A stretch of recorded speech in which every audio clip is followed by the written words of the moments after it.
So in this course, we are going to develop detailed material, energy, and momentum balances across a fluid, and that's going to describe to us how the concentration, temperature, and velocity varies both in time and space. But before we go into such balances, we are going to first establish the most basic concepts, and that begins with a description of a fluid and a phase. Now, these are basic concepts, that's true, but unless these are quite deeply understood, there will be a fair amount of difficulty later on when trying to understand what an unsteady state partial differential equations interpretation might be.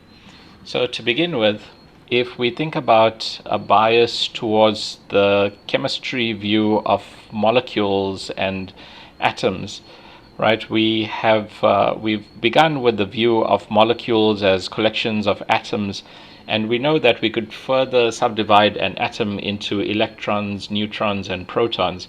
And even there, we know from physics that we could further subdivide even those particles to the subatomic view. However, let's talk about the molecule stage to begin with. Now, at the molecule stage, if you think of the Avogadro's number, we know that in just 1 mole of any molecule, we have as many as 6 times 10 to the power 23 molecules. So for example, in water, if we have just 18 times 10 to the minus 3 kilograms, right, and think of it, a kilogram, approximately a loaf of bread, if you just take 18 times 10 to the minus 3, right, a very tiny amount that you can easily hold between your fingers, if you take just that number of that mass of water, that has 10 to the power 23 molecules. That's an unimaginable number of molecules to us. And in our chemical engineering systems, our interest is in the fluid or the phase. So by that we mean the body of molecules or the collection of molecules which actually describe the state of our system. So it might be a reactor or a distillation column or something like that. And our interest there is in how this fluid or phase is behaving. Now, when we say behaving, what we mean is the large collection of these molecules in that unit, that is going to have a particular state. And so the state variables describe what form that phase is in. It's the form of the collection of molecules. So we are talking about a large collection of molecules, and the way we characterize the whole collection is in terms of these so-called state variables. So we can think about a temperature and a pressure and a concentration. And now these concepts are things we have proposed to understand how the group of molecules is behaving. Right? These basic concepts do not exist in the context of an individual molecule. Remember, temperature is the average kinetic energy of molecules. So if you look at a single molecule, we can't really talk about the temperature of a molecule. It's the average state of vibration of all the molecules together that gives us what we experience as temperature. And we have to acknowledge here, there is some human bias. When we stick our hand, for example, in some fluid, into a tub of water, for instance, we experience temperature in terms of the level of pain according to our nerves. So our nervous system gives us some impression, yes, this is hot, or no, this is cold. So we understand temperature because that's the scale that we live at. We live in the cubic meter scale, if you like.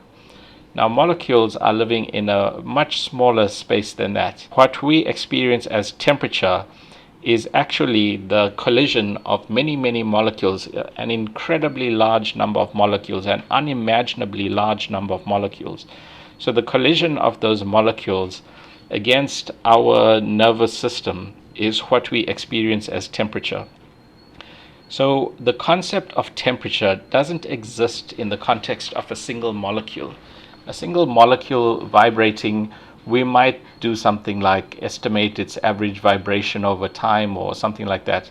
But what we experience on the cubic meter scale is quite different to what's happening at the molecular scale. Similarly, the influence of pressure. What we call 1 atmosphere of pressure is actually the repeated collision by an incredible number of molecules against some measurement device. Similarly, with concentration, if we talk about a concentration of 2000 moles per cubic meter, that is again an incredible number of molecules that exist within 1 cubic meter.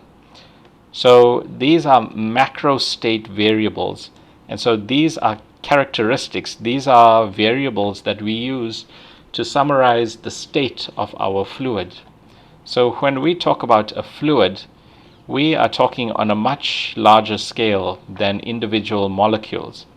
And if you think about, for example, a weather pattern, when we talk about a temperature distribution across a country, that is a good example of our interest in how the state of a fluid is varying across a space.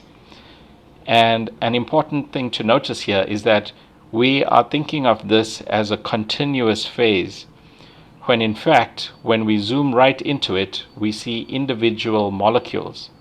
So we treat a fluid as a continuous phase, with the understanding that because we have so many contributors to that space, that it starts to look as if it's a continuous body, whereas in fact it's comprised of these discrete elements. So these are all distinct elements, whereas we treat the large collection of such elements as a continuum and a phase. And we can generate maps like this for any phase variable. So for example, in a weather pattern, we often talk about the temperature distribution over the space, and we know that that distribution changes over time. So on one day, this might be a temperature distribution. On the next day, the red areas may have shifted to other places on these axes, and so on.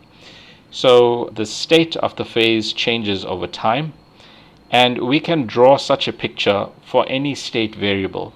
So we've mentioned temperature. We know that we can generate such a picture for concentration as well. And of course, in terms of the weather, we don't really talk about concentration. Number one, there's a very small variation in the air concentration over such large volumes. But in our chemical processes, we are more interested in how the concentration varies. It might well be the case that, for example, the concentration at the inlet point may be very different compared with the concentration at the exit point, if this was a map of some vessel. And the same applies to pressure. We can draw such a picture for pressure. We can also draw such a picture for velocity.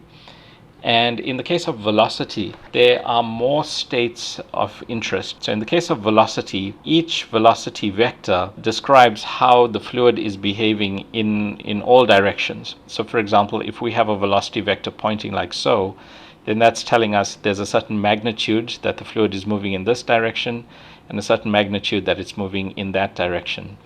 So we start to view our fluid state as something that's distributed over space and across time. And so we can say here, for example, if we're talking about density and concentration are varying in both time and space. And so here we are introducing more of these fluid variables. So we can talk about the density of our fluid as being the mass of some volume divided by that volume. So that is an indication of how tightly packed the molecules are in that fluid. So that's the density of a fluid. And then we can also define the concentration as the number of moles divided by the volume. So in some volume, there's some number of moles in that volume. So that number of moles divided by that volume, that's an indication of how tightly packed the molecules are in that space. We can translate between concentration and density, because as we said, density was mass of a volume, concentration is only moles of a volume. So clearly, if you take moles, you can rewrite the number of moles in terms of the mass. So if you take the mass and divide by the molar mass, then that will give you the number of moles N. So we can easily translate between the concentration and the density through the molar mass. Now, coming back to what we said about concentration and density varying across time and space, the way we determine this variation is on the understanding that we are free to take a small volume at any point. So let's imagine we take a sampling volume of 1 cubic millimeter. Think about 1 millimeter and imagine a cube where each side is 1 millimeter long. Then, for example, going back to this weather pattern type example, if we pick some random location, so if we pick, for example, a very specific latitude and longitude, then we can easily imagine taking a sample of just 1 cubic millimeter in that location.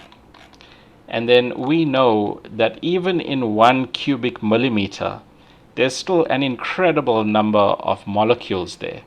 Right? It might be on the order of 10 to the power 20 molecules within that 1 cubic millimeter. And so, because there are so many molecules in such a small space, well, in the space of interest, because we have so many molecules, we can say that our estimate of the concentration or the density is going to be quite reliable. Right? In other words, we have enough molecules in the space that we have a statistically large enough number of molecules that the way those molecules behave is going to be a good indication of the average property of that fluid. And you see, it's not the case if you had, let's say, 2 or 3 molecules. So those 2 or 3 molecules, perhaps they are undergoing some kind of chemical change, or if they are not quite if they don't have quite the molecular structure that we expect, or so there might be some deviation about them. In a very small collection of molecules, there might be some deviation that we didn't expect. But if you take such a large number of molecules, such unexpected deviations have a very low probability. In other words, it's a large enough sample, even in such a small space, that we can say that if we just find the property in that small space, then that's a good indication of the values of the state in that space. So the whole point of that is to explain how we can get point estimates. So when we talk about the temperature at a specific point, then the understanding is we are taking a small sample at that point. But even small means a very large number of molecules. And so we can easily define the concentration and density at a specific location in our fluid.